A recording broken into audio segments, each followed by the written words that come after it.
Merci. Vous m'amenez le bon temps. C'est gentil. C'était le moment, hein, après. Ça nous a pourri le week-end. Oui, exactement. C'était pluvieux. Je vous en prie. Hein. Merci beaucoup. Asseyez-vous. Merci. Monsieur Birchberg, merci beaucoup de nous recevoir. Vous savez, l'École centrale fête ses 200 ans. Magnifique. Magnifique, oui. Dans le cadre de ces manifestations, on donne la parole à des personnalités qui ont fait une formation militaire. Pourriez-vous vous présenter rapidement? Oui, avec grand plaisir. J'ai d'abord eu la chance de pouvoir vivre dans différentes parties de la Suisse. Né à Zurich, grandi à Lausanne, père suisse-allemand, une mère bilingue, français-allemand. Donc je pense que ça m'a donné déjà une bonne compréhension des interactions qu'on a. J'ai été très vite passionné par deux choses. Le monde de l'aviation et au travers de l'expo qu'on a vu à Lausanne, l'Expo nationale de Lausanne en 1964, j'ai découvert ce que ça pouvait être et je me suis dit, André, il faut que tu t'asseyes une fois dans un de ces cockpits. Alors vous êtes assis dans ce cockpit, vous y avez laissé le cœur. Et en quelle manière l'armée, ou respectivement l'expérience que vous avez faite dans le cadre de l'armée, vous a accompagné lors de votre carrière? Et je pourrais dire, en fait, je pense que je peux mentionner beaucoup de choses, mais je crois que les trois qui viennent à l'esprit, c'est de dire, la capacité de faire son autocritique. Hein, c'est ce qu'on m'a appris, c'est de se comprendre où on est bon, ce qu'on sait bien faire et où on peut améliorer. Mais aussi dans le but de comprendre un peu où sont ses limites. Avec un avion de chasse, c'est très difficile finalement de savoir progresser sans aller trop vite, trop loin. C'est que d'un côté, vous devez, lorsque vous faites quelque chose de nouveau, vous devez planifier, vous devez avoir une stratégie, il faut pouvoir l'expliquer à vos collaborateurs, à votre équipe, avec les personnes à qui vous êtes là, il faut la discuter, peut-être des bonnes idées qui viennent de chaque participant. Et de l'autre, vous devez savoir que même si vous planifiez, la réalité va se développer différemment. Avez-vous un exemple pratique de ce que vous venez d'expliquer? Alors, hein, comme vous l'avez dit tout à l'heure, ce qui est important, c'est de se préparer pour l'imprévu, pour ce qui se passe différemment. Et là, on a eu énormément de situations dans le projet Solar Impulse qui nous ont peut-être appris à comprendre ce qu'une nouvelle situation peut apporter. En 2012, on commence à construire le deuxième avion, après que le premier ait volé.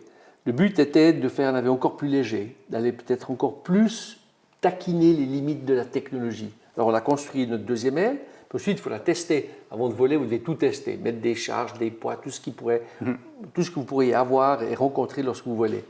Et quand on arrivait au dernier test, c'était la cassée. C'était un désastre. Parce qu'il avait fallu une année pour la construire. Donc on savait qu'il fallait encore une année de plus avant de pouvoir faire le tour du monde pour reconstruire cette pièce. Donc c'était un problème psychologique, financier, et on s'est dit, bon, on a perdu une année et peut-être perdu le projet. Après quelques jours, je me suis dit, tiens, on pourrait regarder la problématique de l'autre angle.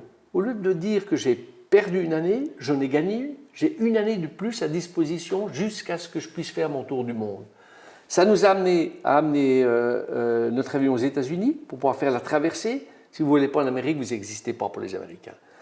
On s'est retrouvé en Californie, juste à côté de chez Google. Larry Page est venu, un des fondateurs, voir cet avion. Il était fasciné, décidé de devenir partenaire. Donc subitement, finalement, on avait de nouveau les fonds qui nous manquaient. En plus, on avait une société extraordinaire pour nous aider à communiquer. Et ce vol aux États-Unis nous a permis vraiment d'apprendre comment voler dans un environnement différent avec beaucoup de trafic. Et je pense que sans ça, on n'aurait pas réussi le tour du monde. Donc, d'une situation très difficile où on pensait perdre le projet, on s'est retrouvé dans une meilleure situation.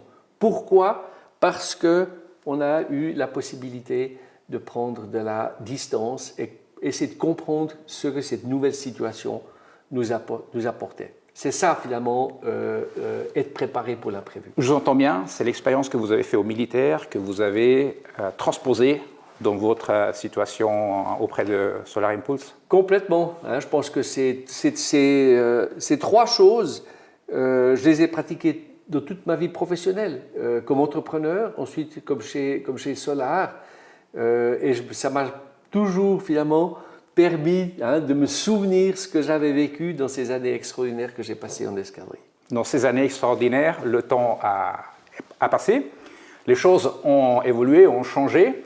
Est-ce que vous conseillerez toujours de faire une formation militaire à un de vos jeunes que vous connaissez dans le cadre professionnel? Plus que jamais, mais j'essaierai de leur conseiller de faire quelque chose dans un monde, dans un domaine, peut-être qui les passionne, mais qu'ils aimeraient aussi mieux comprendre, explorer. Je dirais la fusion de ces choses-là leur apporterait quelque chose qui leur sera très utile dans leur vie future et dans leur vie civile. Merci beaucoup.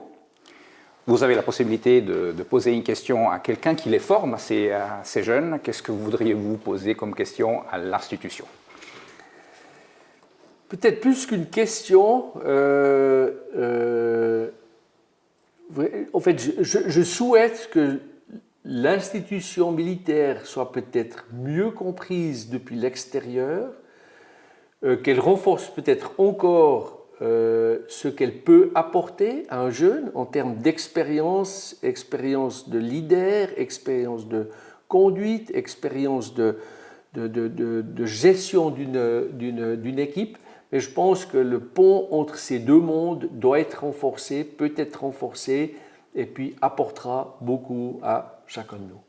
Merci beaucoup. Et pour cela, on compte surtout sur des gens comme vous qui ont compris cette transposition. Merci beaucoup. Un grand merci de votre côté.